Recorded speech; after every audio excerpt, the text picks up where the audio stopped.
Oh my goodness. Good morning, good afternoon. Whatever it is for you, I hope you're having a fantastic day. My name is Zach Schomler. This is Strong Opinion Sports, episode 683. Welcome in. Joining me today is you and me. I'm talking to you directly through the microphone or the camera. It's a one-on-one episode, me and the listeners today. No co-host. We did try. I reached out to 3 different people. We had a tentative plan that fell through every single time. So the plan for this episode kept changing multiple times. And I got nothing but love for those guys. We tried. It didn't work. It's a holiday week. I don't really care. It is what it is. Thanksgiving's coming up. It's going to be a really interesting one. You got 3 games, kind of a morning, noon, afternoon game. Then we got a game on Black Friday, Raiders, Kansas City. I think tentatively, I'd like to record an episode Friday night, if that makes sense. I don't know if it will. We'll see how it goes. I'm actually leaving town Thursday morning. However, where I'm going is close enough I could theoretically drive back Friday night to record an episode in my comfortable studio and then go back out of town. I know that's insane. I might do that if it warrants that, and we'll see. But really, I hope you're doing well. Happy early Thanksgiving. Enjoy the time with your family. And without further ado, let's talk about NFL Week 12. On Monday Night Football, the Ravens beat the Chargers 30-23.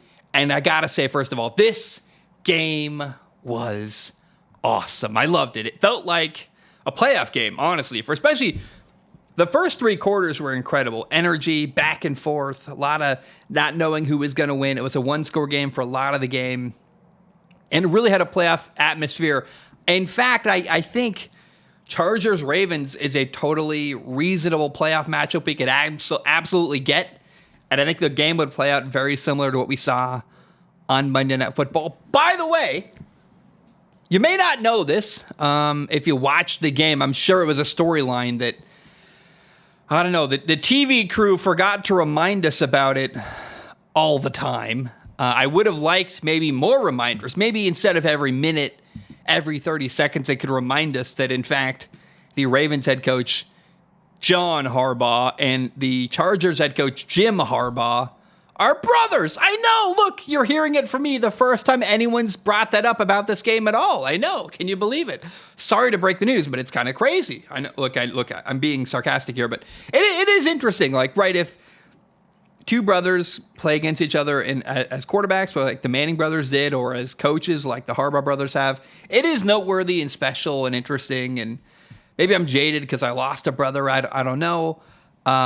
But, you know, it's not the first time these brothers have played each other. What's really crazy is they played each other in a Super Bowl. That, like, really, really matters to me.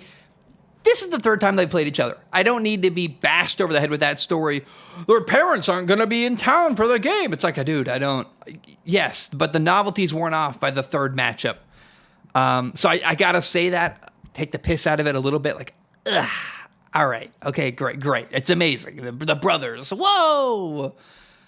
That being said, Jim Harbaugh is now 0-3 against John Harbaugh. Kind of interesting, kind of funny. But early on in this game, Ravens quarterback Lamar Jackson kind of struggled. He was inaccurate, missed a couple throws. Some penalties hurt the Ravens. They've been penalized a lot this year. It's actually an ongoing theme that really is becoming a problem. Some penalties ruined drives early on in this game. I think early on it was easy to say, hey, the Chargers defense is playing lights out, doing a really good job. I think really more of it was the Ravens offense getting in their own way with penalties, with Lamar Jackson throwing inaccurate passes, stuff like that. Either way, though, the turning point in this game was actually a 4th and 1 at the 2-minute warning right before halftime.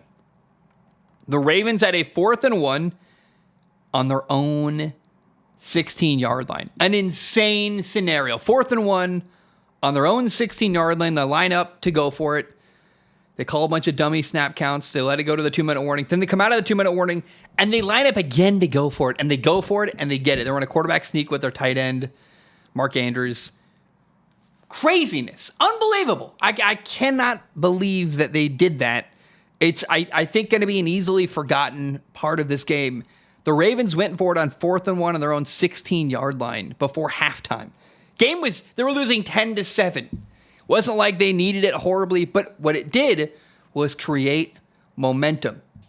They got this drive going. They go down, they get a touchdown. They throw a deep ball to Rashad Bateman, who gets manhandled by Christian Fulton, Chargers corner. It's obvious pass interference. It doesn't matter. It's getting pulled to the ground. He still catches the ball. Rashad Bateman does for a touchdown. It's beautiful. It's amazing. Gives the Ravens, a 14-10 lead. And then, by the way, the Chargers responded. They put together this crazy little quick drive to get off a field goal, a 52-yard field goal. There was a throw by Herbert to Josh Palmer on third down that is like one of the best throws I've seen him make in his entire NFL career.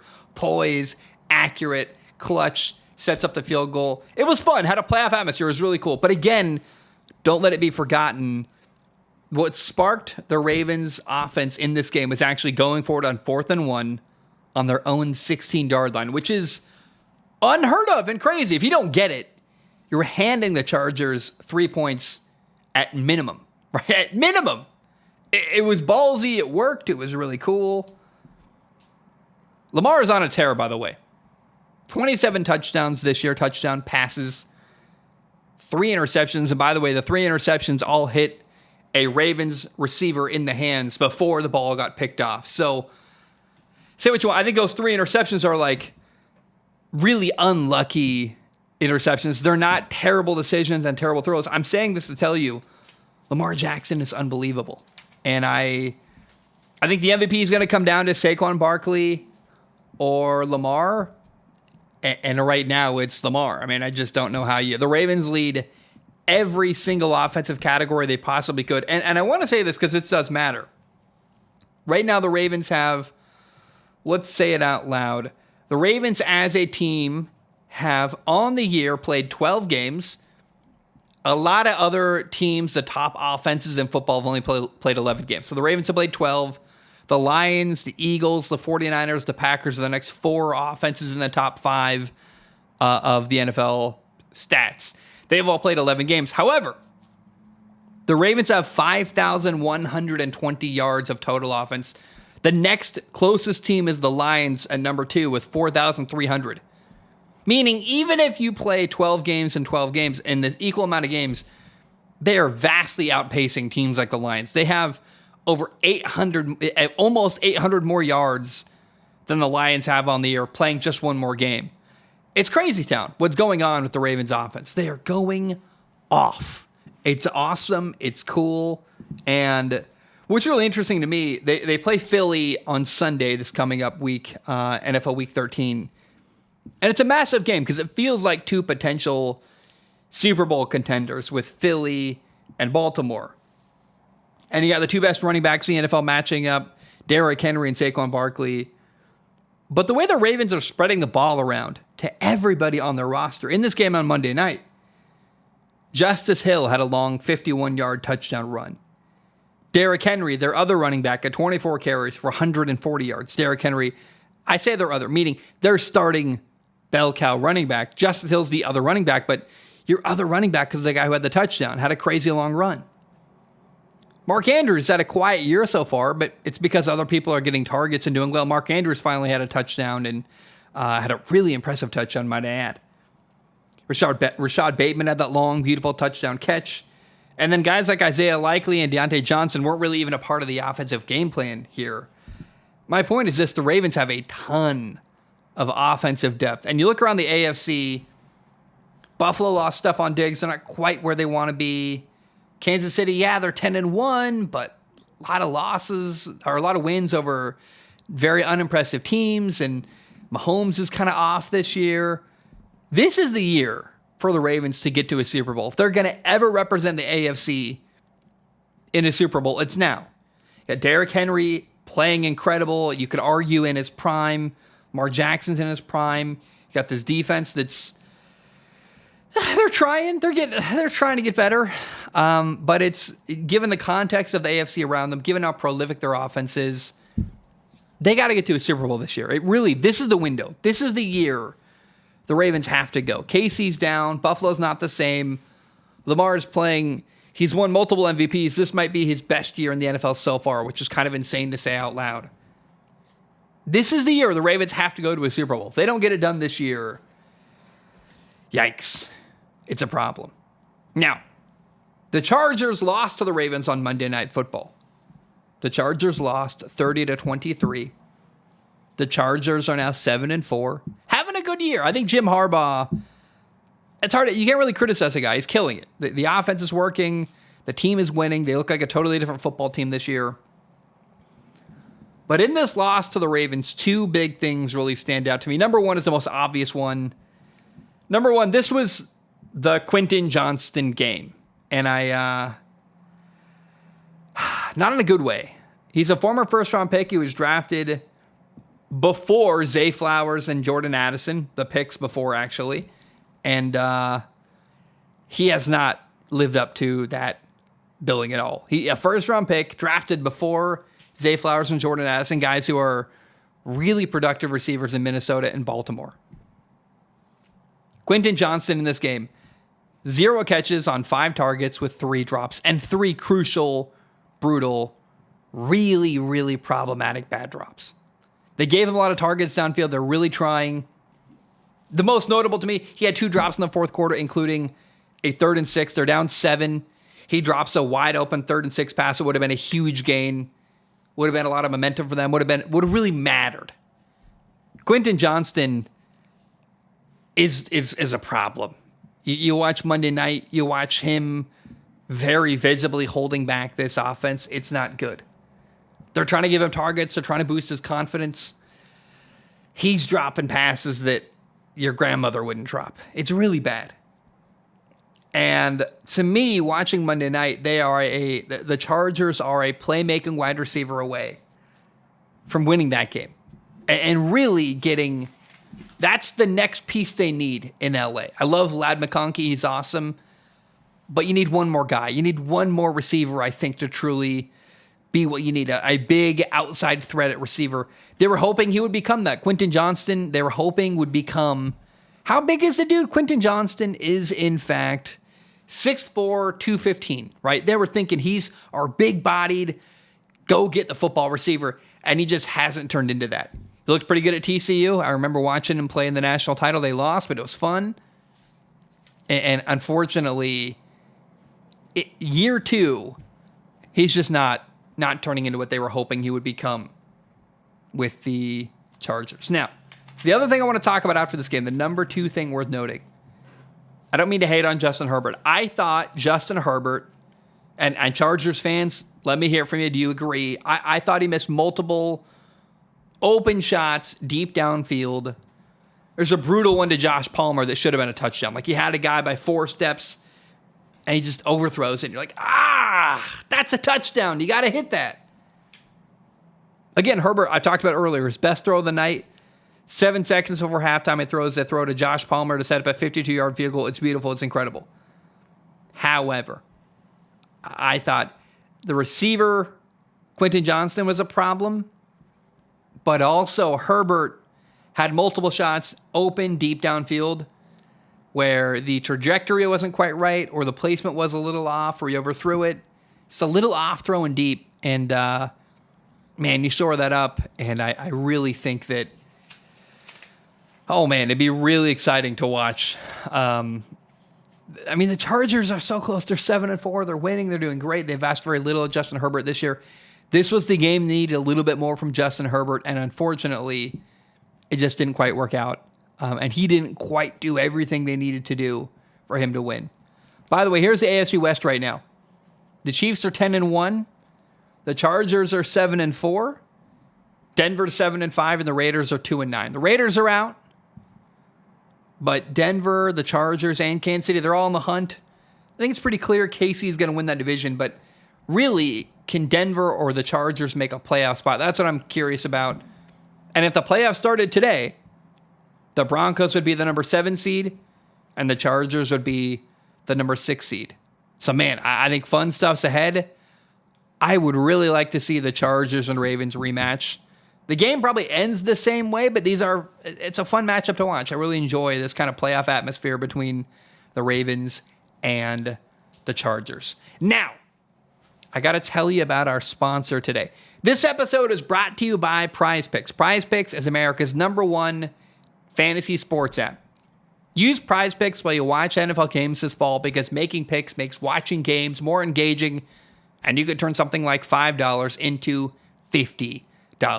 Prize Picks offers quick and easy deposits. You can even use Apple Pay.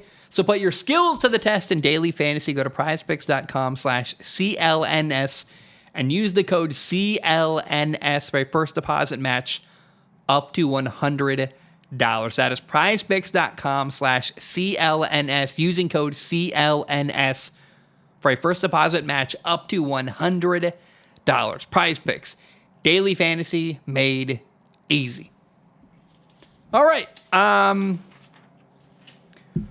We might have seen a turning point for a young quarterback this past weekend during NFL Week 12.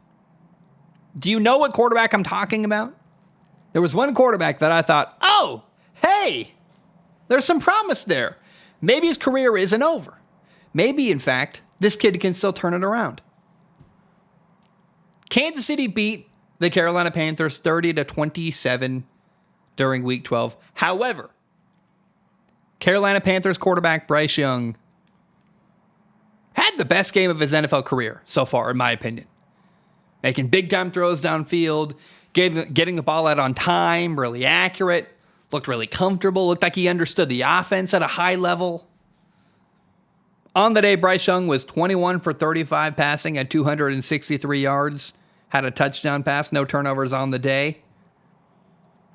And it was the first time in my life I've gone, oh, Bryce Young might work. Like, I felt that way in college, but I mean, since he's gone to the NFL, he's on a second head coach. He looked lost to start this year. And honestly, the ugly start to his career can all be forgiven if he can turn it around. And I just want to highlight this now.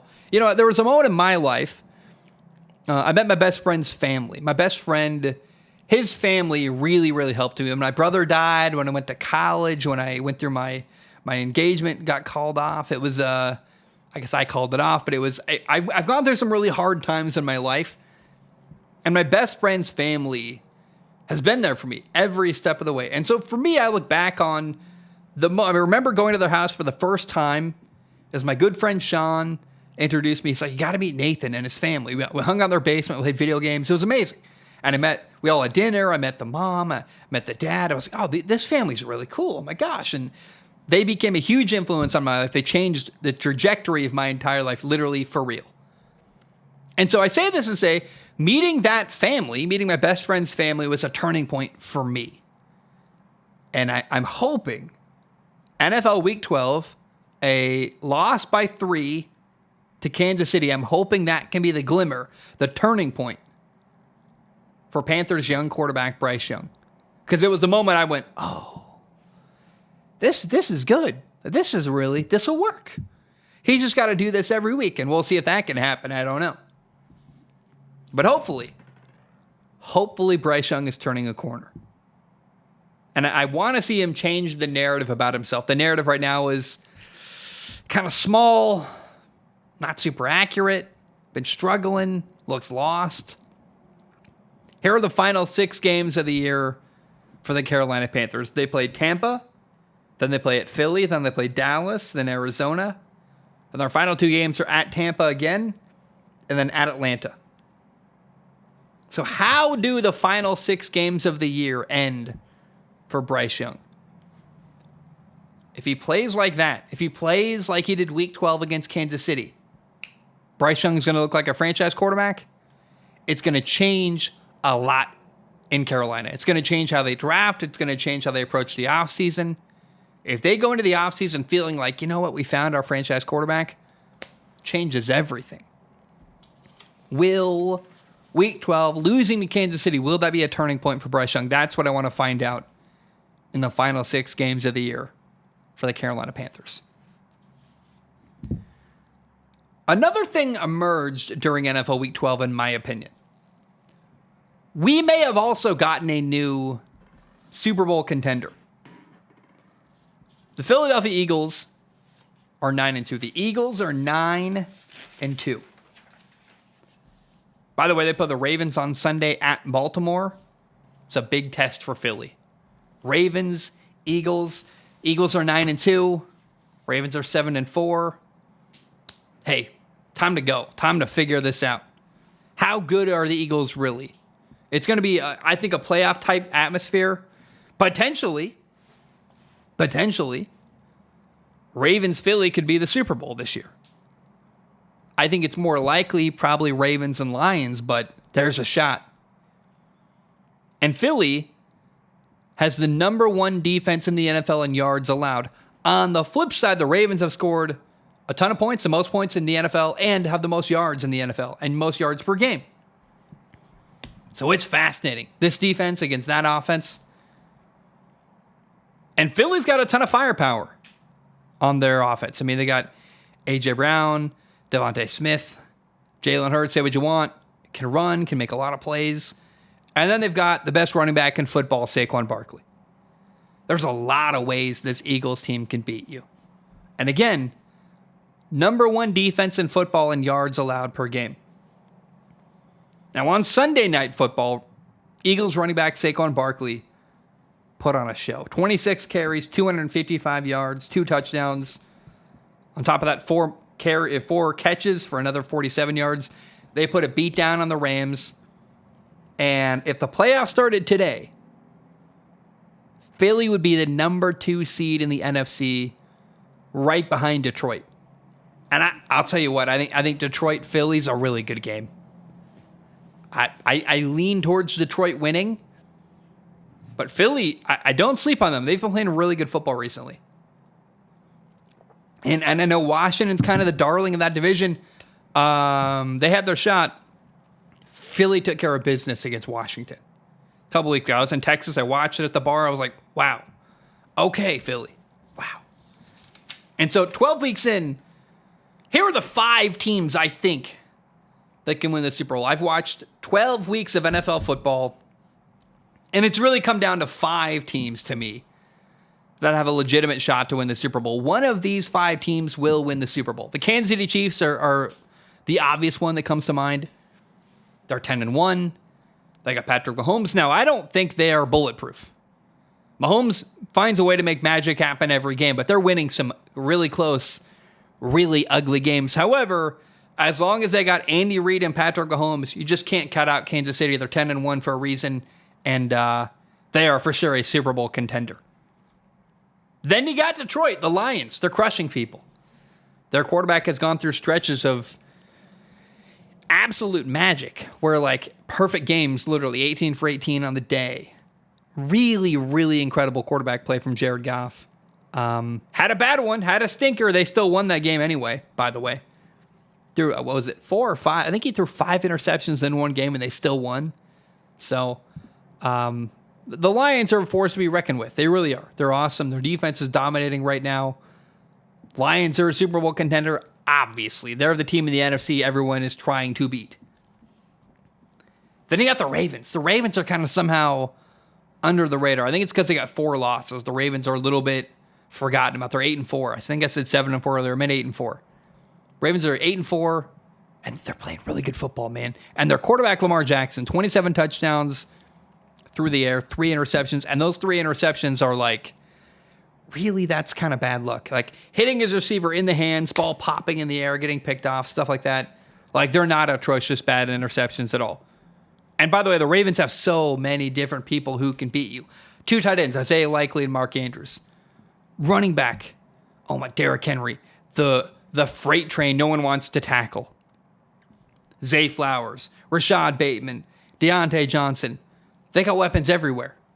Where some games, like, some of the players just aren't involved. Because they just, hey, they took them out of the game plan this week. We'll beat you with these other 3 guys instead. Like, for real. It's crazy. And then you got Philly. Philly, the number 1 defense in points allowed. Like, they are not allowing people to score touchdowns. Philly has Jalen Hurts at quarterback, guy who can run, who can throw, run with power like a running back. The best running back in football, Saquon Barkley. 2 really good receivers, Devontae Smith and A.J. Brown. Philly can beat you a ton of ways. And then the 5th team, I added this late, but I really think it's because they've got a shot. It's Buffalo. The Bills are 9-2. It's hard to count them out for me. mostly because of their quarterback, Josh Allen, but also because they got Amari Cooper. They traded for Amari Cooper at the trade deadline. They brought in a guy who he's kind of a true number one. And remember, this is a team that beat Kansas City week 11. So right now, the Buffalo Bills they're going through a really tough stretch. They're going to play the next 3 weeks. They play the 49ers. That's our easy one. Then at the Rams and at Detroit. We're going to learn a lot from that Detroit game, kind of where the Buffalo Bills stand. Remember, week 4, they lost to Baltimore 35-10. But I think Buffalo is a Super Bowl contender, but they're on the weaker end. And then you'll notice the 5 teams I listed, again, Kansas City, Detroit, Baltimore, Philly, and Buffalo. The teams I didn't mention, Minnesota, the Packers, the Steelers. These are 3 teams that I just don't believe are a Super Bowl contender, in my opinion. The Steelers have a quarterback issue. I love Russ. You're not going to go through the gauntlet of the AFC. Lamar Jackson, Josh Allen, Patrick Mahomes. I'm sorry. The Steelers are not somehow getting to a Super Bowl out of the AFC. It's not going to happen. And I think the Packers are close. I just think they're not going to win a Super Bowl. I can't see a world where they get past Detroit or Philly, or even if they do somehow, I don't think they beat a Kansas City or a Baltimore in the Super Bowl. And I feel the same way about Minnesota. I think Minnesota and Green Bay are really close and not quite there. We're in the NFC. The 2 teams I think have a legitimate shot at a Super Bowl are Detroit or Philly. So again, one of these 5 teams are going to win the Super Bowl. Kansas City, Detroit, Baltimore, Philly, or Buffalo. By the way, the NFC West is a total mess right now. It's fascinating. It's interesting. Seattle leads the division at 6-5. Arizona is also 6-5, but they just lost head-to-head to Seattle, so they are number 2 in the division, even though they've got the same record. The Rams are 3rd at 5-6, and last in the division right now in the NFC West, the 49ers are 5-6. By the way, with a hurt quarterback right now, Brock Purdy. And you know what comes to mind? You got to give a lot of credit to Mike Macdonald, Seattle's new head coach. I thought week 12, Mike Macdonald's presence was felt in multiple places in the NFL. Yes, in his game against Arizona, we saw Kobe Bryant have a long pick 6, and they shut down Kyler Murray and shut down the running game in Arizona. It was a big deal, especially like the running game's been kind of popping off in Arizona. So to have that kind of part of their offense not be productive says a lot about the game plan Mike Macdonald put together. So Mike Macdonald making an impact on his own team for sure. But then you look at Baltimore, the Ravens defense, and go, they got basically the same players there. The missing ingredient is Mike Macdonald is gone, and the Ravens defense is like way worse in just that one small tweak. So Mike Macdonald is a great head coach. It's really working in Seattle. He's awesome. His impact is felt across the NFL, whether it's in Baltimore or in Seattle. And, that Seahawks defense is so much better. And I like Geno Smith. I want to say this real quick about Seattle. Geno Smith he's good enough. He makes a lot of plays. He had a throw right at the end of the game, escapes a sack, throws for a huge first down, and you're like, wow. And that's Geno Smith at his finest right there. He makes that kind of play 2 or 3 times a game where you're like, ooh, that's high-level stuff. He does that, again, 2 or 3 times a game where you're like, I think he's underappreciated a lot. The next move Seattle's got to make is invest in their offensive line. Through the draft, through free agency. Your quarterback's good enough. You got some defensive pieces. You need to fix your offensive line. I'm really fascinated what Seattle would look like with a really, really good offensive line. I think I said defensive. I meant offensive. Protecting the quarterback, running the football, get a good offensive line in Seattle. What would happen there? I think it'd be fascinating and interesting what could happen in Seattle. And frankly, I guess the defensive line is suspect too, but the O-line especially needs some work in Seattle. And I don't know who's going to win the division, Arizona or Seattle. But you got to give respect to Jonathan Gannon in Arizona as well. He's just, man, his team is battling. They're 6-5. So Mike Macdonald, Jonathan Gannon, 2 guys in Arizona and Seattle who are newer coaches in that division, the NFC West, and they are right now at the top 12 weeks in, which tip of the cap. Well done by Gannon and McDonald. All right, it's time for another ad read. I got to tell you about Game Time. The Game Time app is the best place to find NFL tickets. On the Game Time app, you will find affordable tickets that are easy to buy. And here's what Game Time does for you. Game Time has a Game Time Picks feature where this allows for curation that makes it easier to save more on sports, concerts, comedy, theater, and other events. For example, I saw on the app today, Stavros Halkias, my favorite comedian, coming to my hometown, Portland, in March 2025. I can get tickets to Stavros Halkias, my favorite comedian, on the Game Time app. Or later, whatever, I saw whatever the 6 month, January, February, March, April, May, June. So June, Post Malone is coming through Portland. I could get tickets on the Game Time app to go watch Post Malone in Portland in June 2025. On top of that, they've got all-in pricing, which this feature makes sure that there are no surprise fees at checkout. You can get a panoramic view from your seat in the app before you buy your tickets. And Game Time has a lowest price guarantee, or Game Time will credit you 110% of the difference. And then on top of all of that, Game Time has ticket coverage where your ticket is covered with the most flexible customer service policy in the ticketing industry. Download the Game Time app, create an account, and use the code CLNS for $20 off your first purchase. Terms apply. Again, create an account and redeem the code CLNS for $20 off your first purchase. Download Game Time today. What time is it? Game time. All right. Let's kind of round out the show today. I want to talk about two crazy endings. I want to mention college football from last weekend because something happened that was disappointing to me. You probably know what it is already. But first, there were two absolutely insane endings during NFL Week 12, in my opinion. On Sunday, the first one happened. Dallas beat Washington 34-26. And the ending was crazy. Dallas led this game 13-9 with 6 minutes left. And in the final 6 minutes, 38 points were scored. Points on points on points. It was crazy. And the most fascinating part of this is that with 21 seconds left, Washington got an insane, almost fluke, 86-yard touchdown pass to Terry McLaurin that should have tied the game at 27-27. Should have tied the game. They get this miracle, crazy, insane touchdown pass, and then Washington missed the extra point. And you're like, wow, all that work to come back to lose that way. Like, okay. Should have gone to overtime. But instead, they missed the extra point. They kick the onside kick, and Dallas recovers the onside kick and runs it back for a touchdown. So it was weird. It was wacky. The Cowboys beat Washington 34-26, but that does not tell the whole story. The final 6 minutes of that game, if you got I record every NFL game on my DVR with YouTube TV. They got unlimited DVR space.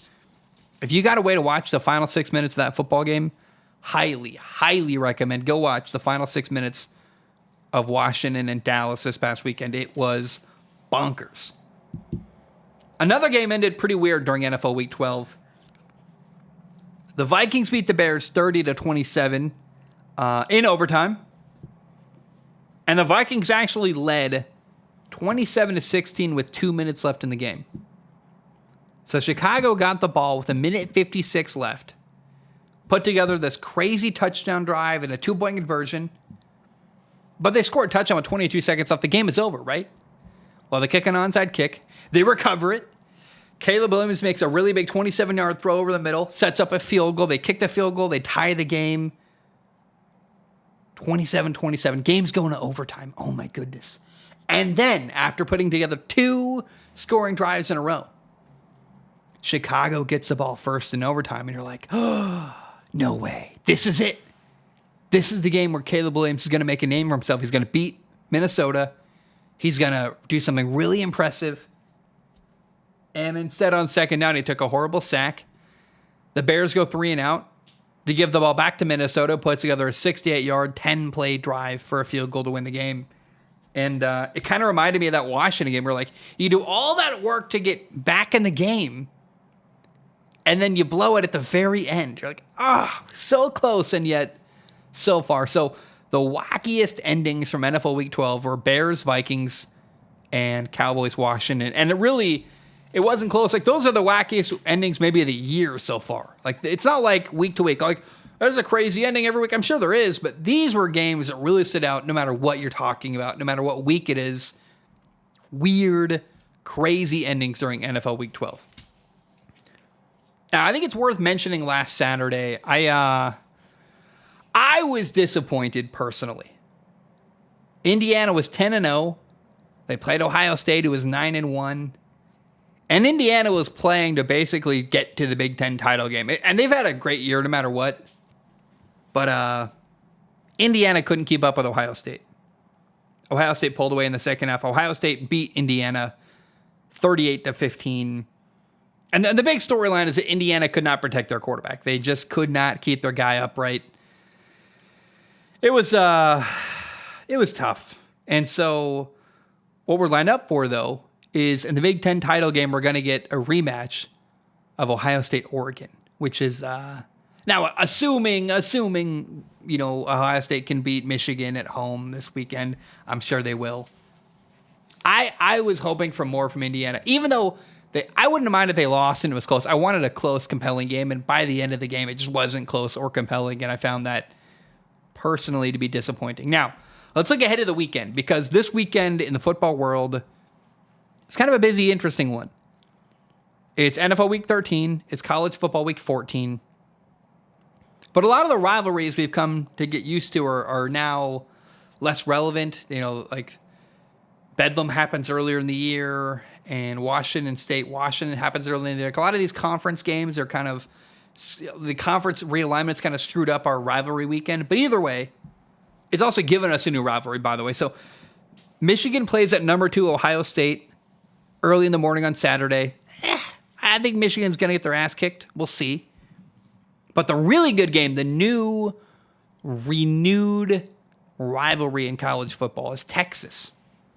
Number 3 Texas, who's 10-1, plays at number 20 Texas A&M, who I believe is 8-3. They got 3 losses, I think 8 wins. I think that would add to 14. So yeah, that makes sense to me. Either way, guys, I can't wait for this game.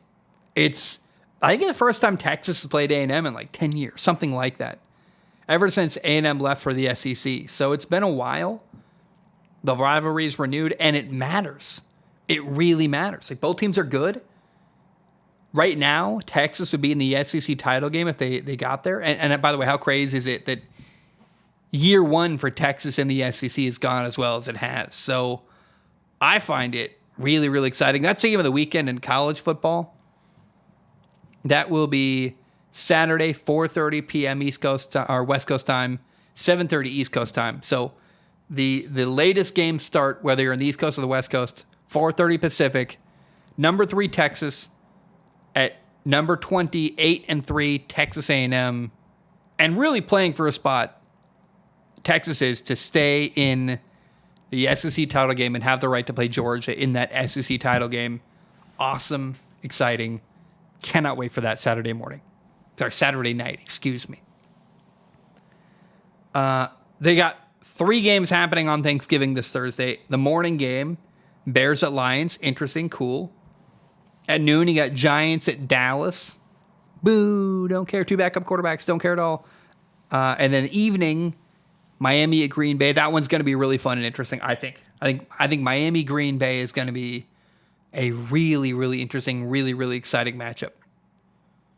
Then on Friday, we got a game, Raiders at Kansas City, noon West Coast time, 3 p.m. Eastern. Interesting. All right, we'll see. Okay, sounds fascinating to me. I'll watch it. Maybe. I'll probably record it and go hiking, but I'll watch it eventually. And then on Sunday, Steelers at Bengals is really interesting and really exciting. Eagles-Ravens is the game of the week in the football world, in my opinion. Eagles at Ravens is massive. That's a potential Super Bowl preview, to be honest, in my opinion. That's great. Sunday Night Football's kind of weak. You got the 5-6 49ers at the 9-2 Bills. We think Brock Purdy's going to play the 49ers quarterback. He didn't play last week. He was hurt. They were awful without him. Even with Brock Purdy, I don't think the 49ers really have a shot to beat Buffalo, but we'll see. And then on Monday Night Football, you got Cleveland at Denver, which the fun storyline there is you get to watch Bo Nix, the Broncos rookie quarterback, do some good stuff. That's going to be fun and interesting. Now, I thought my Steelers played on Thanksgiving. They don't. I will say the Steelers play Wednesday, December 25th, a date you might know because that's Christmas morning on Netflix. So I get to watch my Steelers play on Christmas. For some reason, I thought they played on Thanksgiving. They do not. It's Christmas, not Thanksgiving. They play Kansas City in Kansas City. I don't think it's going to be a happy Christmas for me. My favorite team getting their butts kicked by Patrick Mahomes. That's not a good Christmas morning for me, but I'm so glad they did that to me. Yay. Guys, I love you. That's all I got. I love you. I appreciate you. If you had to watch 2 games this weekend, Eagles-Ravens, you got to watch that. And Texas at Texas A&M is a great game. And then followed by the third one I would mention is Sunday morning, Steelers at Bengals is a great game as well. A lot of good football this weekend. It's going to be fun. Enjoy it. We will talk about it together in the coming days. I love you. I appreciate you. Hope you have a great day. And bam, we are done.